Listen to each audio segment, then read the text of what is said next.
सिल को खिसकता देखकर कमांडो शेर खान के अंदर एक नया हौसला, एक नया जज्बा पैदा हो गया था। काफी देर तक कोशिश करने के बाद वो पत्थर की सिल को इतना खिसकाने में कामयाब हो गया कि वो गड्ढे से बाहर निकल सकता था।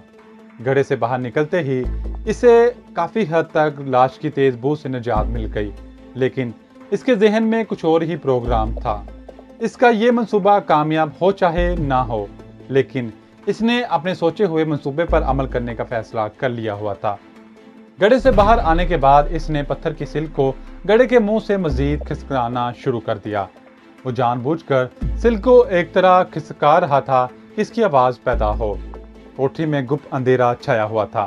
सिर्फ सलाखदार रोशनदान में से तारों की बहुत फीकी बेमालूम सी रोशनी अंदर आ रही थी, जो छत के नीचे आते आते गायब हो जाती थी। कोठरी में मुश्किल कुछ दिखाई देता था। 2-3 मरतबा जब सिल के खिसकाने की आवाज पैदा हुई तो कोठरी के बंद दरवाजे के बाहर जो संतरी पहरे पर खड़ा था, इसने चौंक कर दरवाजे की तरफ देखा। आवाज कोठरी के अंदर से आ रही थी।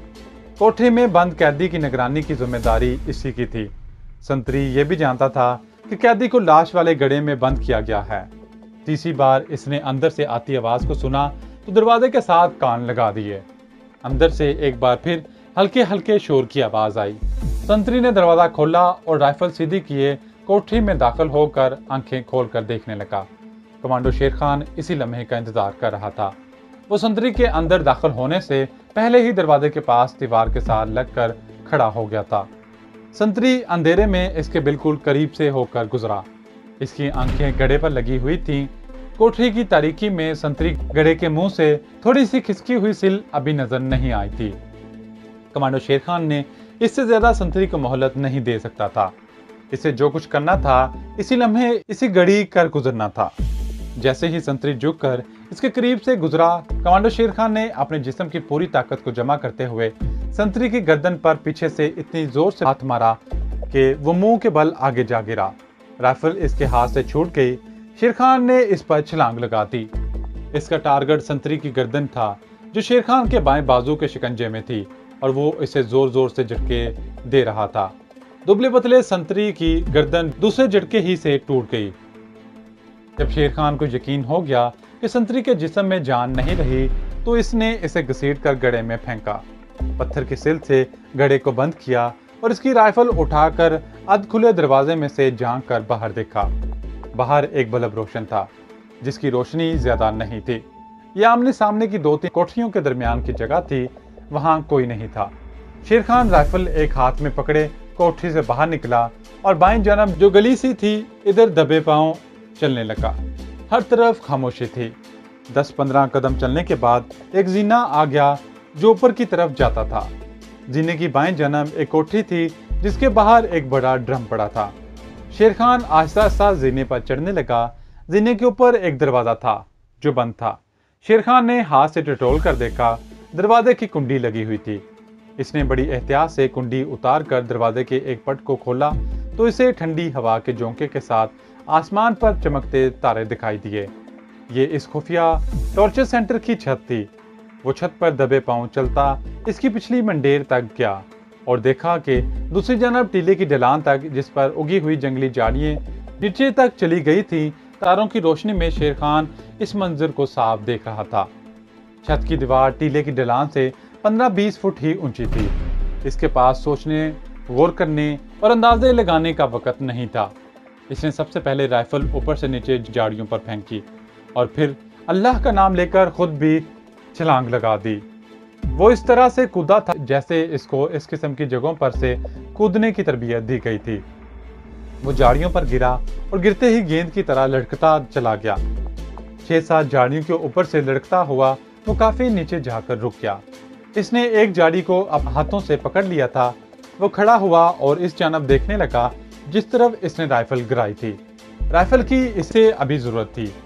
10-15 सेकंड की तलाश के बाद इसे एक झाड़ी में उलझी हुई राइफल मिल गई। इसने राइफल उठा ली और तेजी से ढलान पर से उतरता हुआ जमीन पर आया और टीले वाले टॉर्चर सेंटर की मुखालिफ सिमत को दौड़ना शुरू कर दिया। शेर खान को इस कदर मालूम था कि टॉर्चर सेंटर ग्वालियर शहर से कुछ फासले पर वाक़या था। आगे क्या था और वो कहाँ जा रहा है, इसे इसकी कुछ खबर नहीं थी। इसने दौड़ते दौड़ते बाईं जानब देखा। काफी फासले पर इसे ग्वालियर शहर की रोशनियां दिखाई दे रही थीं। वो खेतों में दौड़ रहा था। खेत खत्म हुए तो आगे एक नदी आ गई। तारों की रोशनी में नदी का पाट चमकीला खाकस्तरी रंग का नजर आ रहा था। नदी काफी चौड़ी थी। शेर खान ने दाईं बाईं निगाह डाली। इसे वहां कोई पुल वगैरह दिखाई ना दिया। इसने राइफल फेंकी और नदी में छलांग लगा दी। वो तेजी से दूसरे किनारे की तरफ तैरने लगा। दूसरे किनारे के दरख्तों की तारीकी में डूबे हुए खाके इसके करीब होते जा रहे थे। तैरते तैरते वो नदी के दूसरे किनारे पर पहुंचकर नदी से बाहर निकल गया और सामने वाले दरख्तों में घुस गया। ये कोई घना जंगल नहीं था। दरख्तों के 2-3 झुंड ही थे। शेर खान इन दरख्तों में से भी दूसरी तरफ निकल आया। आगे फिर खेत और ऊंची नीची झाड़ियां थी। वो एक बार फिर दौड़ने लगा। इसका ख्याल था कि आगे जरूर कोई घना जंगल होगा। वहां वो छुपकर रात गुजारेगा और फिर दूसरे दिन किसी तरह निकल जाने की कोशिश करेगा। दौड़ते दौड़ते वो 3-4 खेतों में से निकल गया। अचानक इसके कानों में गाड़ी के इंजन की सीटी की आवाज पड़ी। यह आवाज काफी दूर से आई थी। दौड़ते दौड़ते वो रेलवे लाइन पर पहुंच गया। वहां रेल की 2 पटरियां बिछी हुई थी। ये डबल ट्रैक था। इसने बाईं जानब देखा। दूर बहुत ही रोशनियां झिलमिला रही थी। ये ग्वालियर रेलवे स्टेशन ही होगा। इसने दाईं जानब देखा। इस जानब भी काफी फासले पर रेलवे इंजन की लाइट की रोशनियां दिखाई दी। शेर खान वहीं रुक नहीं सकता था। वो रेलवे लाइन के साथ साथ दाईं जानब यानी स्टेशन की मुखालिफ सम्मत को चल पड़ा। रेलगाड़ी इस तरफ आ रही थी। 1-2 बार फिर इंजन की सीटी की आवाज आई। आवाज दूर से आ रही थी। गाड़ी अभी काफी दूर थी। शेर खान अब दौड़ने की बजाय तेज तेज चल रहा था। तारों की धुंधली रोशनी में रेलवे ट्रैक की दोनों जानब खेत ही खेत थे। जंगल शायद आगे जाकर शुरू होता था। शेर खान चलता जा रहा था। जैसे कहीं से जंगल शुरू होगा वो इसमें घुसकर किसी दरख्त पर रात बसर कर देगा, या अगर ऐसा ना कर सका तो जंगल में जितना आगे निकल सकता था निकल जाएगा। रेलवे लाइन पर अब इंजन की रोशनी पड़ने लगी थी, लेकिन ये रोशनी बड़ी आहिस्ता आहिस्ता आगे बढ़ रही थी। कोई ट्रेन बड़ी धीमी रफ्तार से आ रही थी। जब रेलवे इंजन की रोशनी और करीब आ गई तो शेर खान लाइन से नीचे उतर गया ताकि वो इंजन की रोशनी में किसी को नजर ना आ जाए। अब इंजन के छक छक की आवाज भी आने लगी थी। इंजन आहिस्ता आहिस्ता चला आ रहा था, इस ख्याल से कि जब ट्रेन इसके करीब से गुजरेगी तो डब्बों की रोशनी इस पर पड़ेगी और वो मुसाफिरों को दिखाई देने लगेगा। शेर खान रेलवे लाइन के करीब ही एक झाड़ी की ओट में होकर बैठ गया कि गाड़ी गुजर जाए तो फिर आगे बढ़े। इंजन लाइन पर बड़ी तेज रोशनी डालता और शोर मचाता मामूली रफ्तार के साथ इसके सामने से गुजर गया। इस वक्त कमांडो शेर खान को मालूम हुआ कि मुसाफिर गाड़ी नहीं थी बल्कि माल गाड़ी थी। गाड़ी की स्पीड भी हल्की थी। अचानक शेर खान के दिमाग में एक ख्याल आ गया। वो उठा और रेल की पटरी के साथ साथ जिस तरफ गाड़ी जा रही थी इस तरफ दौड़ने लगा। वो बड़े गौर से मालगाड़ी के डब्बों को देख रहा था। मालगाड़ी इससे थोड़े फासले पर ऊंची जगह पर चली जा रही थी। मालगाड़ी के डब्बे बंद थे। शेर खान ने तारों की रोशनी में देख लिया कि मालगाड़ी के एक डब्बे का आधा दरवाजा खुला था। वो दौड़ता हुआ रेलवे लाइन पर चढ़ गया और मालगाड़ी के साथ साथ दौड़ने लगा। जब खुले दरवाजे वाला डब्बा इसके सामने से गुजरने लगा तो शेर खान ने देखा कि लोहे की एक जंजीर डब्बे के बाहर लटक रही थी। ट्रेन की रफ्तार इतनी ज्यादा तेज नहीं थी कि वो इस पर चढ़ ना सकता। शेर खान जंजीर को पकड़कर साथ साथ दौड़ रहा था। दौड़ते दौड़ते डब्बे के और करीब आ गया और फिर जंजीर को कमंद बनाकर इसके जरिए डब्बे में घुस गया। डब्बे में घुसते ही वो आहनी फर्श पर बैठ गया और आंखें पूरी तरह से खोलकर अंदर जायजा लेने लगा। डब्बे के कोने में एक जनब कुछ सामान भरा हुआ था। शेर खान उठकर इसके करीब गया। ये बांस के बड़े बड़े गट्ठे थे जो फर्श से लेकर आधी दीवार तक ऊपर को चले गए थे। शेर खान दौड़कर मालगाड़ी दरवाजे में आ गया। डब्बे का आधा दरवाजा बंद था, आधा खुला था। मालूम नहीं इस आधे दरवाजे को क्यों खुला रखा गया था। ये लोहे का काफी बड़ा दरवाजा था और इसका पट अंदर को आया हुआ था। पहले शेर खान को ख्याल आया कि वो किसी न किसी तरह आधे दरवाजे को भी बंद कर देता है। फिर ये सोचकर इसने ऐसा ना किया, गाड़ी के साथ गार्ड जरूर होगा। दरवाजे को बंद देखकर इसको शक पड़ सकता है कि गाड़ी चली थी तो आधा दरवाजा खुला था, फिर ये किसने बंद कर दिया। इसने दरवाजा खुला ही रहने दिया। दरअसल कमांडो शेर खान ने मालगाड़ी के डब्बे में ही छुपे रहने का फैसला कर लिया था। इसके ख्याल में ये एक महफूज जगह थी और इसका एक फ़ायदा ये भी था कि मालगाड़ी ग्वालियर तक नहीं जा रही तो वो इसके ज़रिए ग्वालियर शहर की खतरनाक हदूद से निकलने में कामयाब हो जाएगा। इसने दरवाजे में से सर निकालकर स्टेशन की तरफ देखा। स्टेशन की रोशनियां आहिस्ता आहिस्ता करीब होती जा रही थी। कमांडो शेर खान के लिए बात भी तसल्ली के बायस थी कि मालगाड़ियां रेलवे स्टेशनों के आम बारौनक प्लेटफार्मों पर खड़ी नहीं हुआ करती, बल्कि रेलवे यार्ड में एक अलग थलग ऐसे प्लेटफार्म पर खड़ी होती हैं जहां कोई पुलिस वाला भी नहीं होता और CID वालों की मौजूदगी का भी इम्कान नहीं होता। अब वो दिल में यही दुआ मांग रहा था कि गाड़ी सिर्फ ग्वालियर तक ही ना जा रही हो।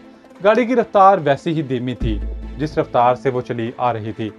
खुदा जाने इसके इंजन में कोई खराबी थी या इसके ड्राइवर को हदायत की गई थी कि ग्वालियर स्टेशन के करीब पहुंचकर रफ्तार को आहिस्ता कर दे। मालगाड़ी की रफ्तार से शेर खान अंदाजा लगाने की कोशिश कर रहा था कि ये गाड़ी ग्वालियर के स्टेशन पर रुकती है या नहीं, मगर इसे कोई अंदाजा नहीं हो रहा था।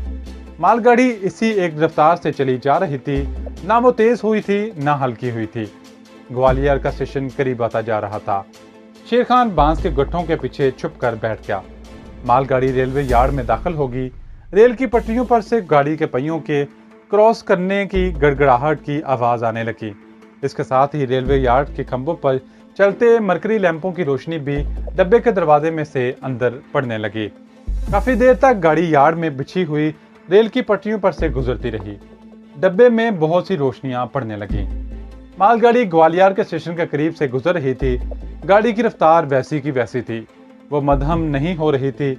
इससे शेर खान को हौसला हुआ कि ट्रेन ग्वालियर से गुजर जाएगी, लेकिन मालगाड़ी की रफ्तार मजीद कम होना शुरू हो गई थी। अब डब्बे के दरवाजे में से रोशनियां अंदर से होकर नहीं गुजर रही थी। शेर खान उठकर दरवाजे में आ गया। इसने देखा कि गाड़ी रेलवे स्टेशन के शुमाली यार्ड में से गुजर रही थी और इसकी रफ्तार से अंदाजा हो रहा था कि वो यार्ड में अपने मखसूस प्लेटफार्म पर जाकर खड़ी होने वाली है। शेर खान सोचने लगा कि इसे क्या करना चाहिए। पहले इसे ख्याल आया कि मालगाड़ी के डब्बे के अंदर ही बांस के गट्ठों के पीछे छुपकर बैठा रहे। मालगाड़ी ज्यादा देर तो वहां रुकेगी नहीं। फिर ख्याल आया कि हो सकता है कि ये गाड़ी सिर्फ ग्वालियर तक ही आ रही हो और जब गाड़ी रुके मजदूर अंदर से बांस के गट्ठे उतारने आ जाएंगे और इसे देख लेंगे।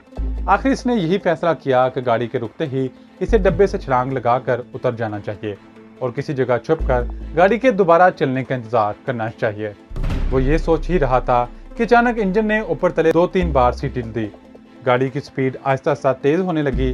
शेर खान खुश हुआ कि ट्रेन यहाँ नहीं रुकेगी, आगे निकल जाएगी और यूं वो खतरे के इलाके दूर से दूर होता चला जाएगा। चनाचा ऐसा ही हुआ। मालगाड़ी की रफ्तार आहिस्ता आहिस्ता तेज होती गई और वो ग्वालियर के स्टेशन को पीछे छोड़ती हुई आगे निकल गई। ग्वालियर के बाद अगला बड़ा स्टेशन आगरा था, जिसके दरमियान धौलपुर का जंक्शन आता था। धौलपुर भी ग्वालियर से काफी फासले पर था। शेर खान ने सोच लिया था कि अगर ये ट्रेन सिर्फ धौलपुर तक ही जाएगी, जिसका इम्कान नहीं था, फिर भी वो ग्वालियर काफी आगे निकल चुका होगा और वहां से आगरा और दिल्ली पहुंचने का कोई ना कोई इंतजाम करेगा। शेर खान 3 कपड़ों में था। जेब में एक पैसा भी नहीं था। जो कुछ था वो हिंदू पुलिस इंस्पेक्टर ने ग्वालियर के पुलिस स्टेशन में रखवा लिया था, मगर शेर खान को इसकी फिक्र नहीं थी। फिक्र अगर थी तो सिर्फ ये थी कि कहीं वो अपनी किसी गलती से दोबारा पुलिस के हत्थे न चढ़ जाए, इसलिए इसे बेहद मोहतात रहने की जरूरत थी। मालगाड़ी की एक नपी तुली रफ्तार होती है, वो इस रफ्तार पर जा रही थी। अभी रात आधी भी नहीं गुजरी थी। इसका अंदाजा शेर खान ने आसमान पर निकले हुए सितारों को देखकर लगा लिया था। धौलपुर तक कई छोटे छोटे स्टेशन आए और गुजर गए। धौलपुर बड़ा शहर था। काफी देर के बाद इस शहर की रोशनियां नजर आना शुरू हो गईं। मालगाड़ी धौलपुर को भी पीछे छोड़कर निकल गई। अब आगे आगरे का मशहूर तारीखी शहर था। आखिर आगरा भी आ गया। ट्रेन आगरा स्टेशन पर ना रुकी। शेर खान समझ गया कि गाड़ी अब दिल्ली पहुंचकर ही रुकेगी। ये इसके लिए उम्मीद अफजा बात थी। वो बांसों के गट्ठों के पीछे बैठा सोचता रहा कि दिल्ली पहुंचने के बाद इसे क्या करना चाहिए। दिल्ली में मुजाहिदीन की तंजीम के आदमी जरूर थे, मगर इनका शेर खान को इल्म नहीं था। काफी सोच विचार के बाद शेर खान ने दिल में एक मंसूबा बना लिया था। मथुरा के स्टेशन के यार्ड में ट्रेन कुछ देर की रुक गई। शायद इंजन पानी वगैरह ले रहा था। शेर खान डब्बे के अंदर ही छुपा रहा। मालगाड़ी ने वहां काफी देर लगा दी, फिर कहीं जाकर आगे रवाना हुई। अब वो चलती चली गई। रात ढल चुकी थी और आसमान पर सुबह का नूर फैलने लगा था।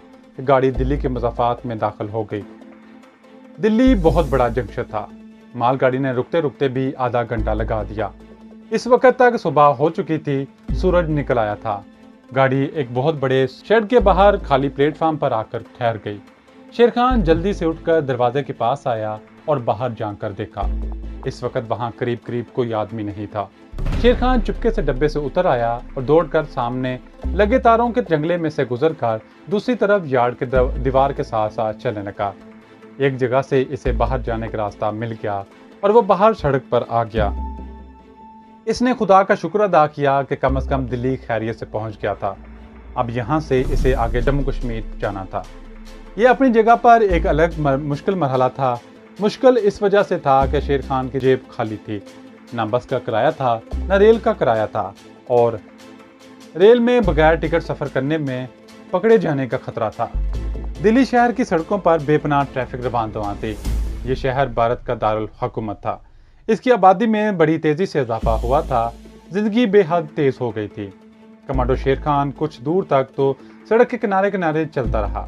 जब सामने बड़ा चौक आ गया तो वो एक जगह बैठ गया और सोचने लगा कि इसे क्या करना चाहिए। अचानक इसे सरदार लाहौरी सिंह का ख्याल आ गया। सरदार लाहौरी सिंह का ताल्लुक भारत में खालिस्तान की तहरीक के अहम कारकुनों से था। कश्मीरी मुजाहिदीन के साथ मिलकर भी काम करता रहा था। दिल्ली में एक बार शेर खान की इससे मुलाकात हो चुकी थी। ये मुलाकात एक गुरुद्वारे में हुई थी। इस गुरुद्वारे का शेर खान को इल्म था कि वो दिल्ली में किस जगह पर वाक़या है। इस वक्त सरदार लाहौरी सिंह ही इसके काम आ सकता था। शेर खान उठा और इस इलाके की तरफ चल पड़ा जहां गुरुद्वारा था।